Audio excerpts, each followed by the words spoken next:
this is Jyoti and you are in my little treat corner.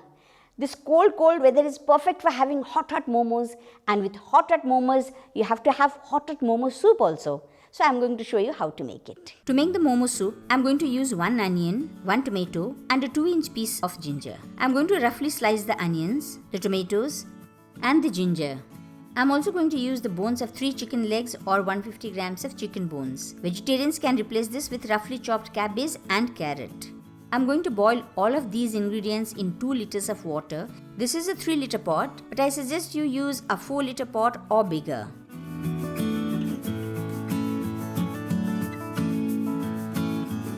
I am going to boil this till it becomes almost half the amount of what it was now. So you can see that once it begins to boil, it rises, so I am going to lower the temperature.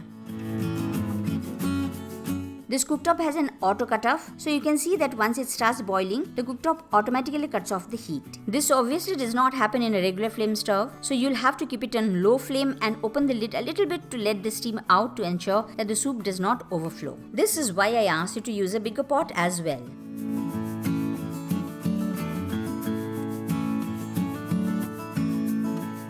Usually we cook the soup in the base pot of momo steamer, so that once soup is almost done, we just place the momo trays on top of the soup and steam it.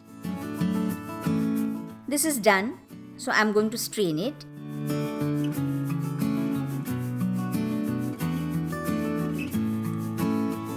And that's it, our soup is done.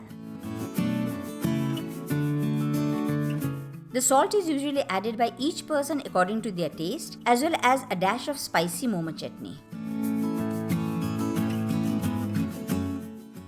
For momo recipe, please click the link below and please like, share and subscribe and comment below. We'll be looking forward to it.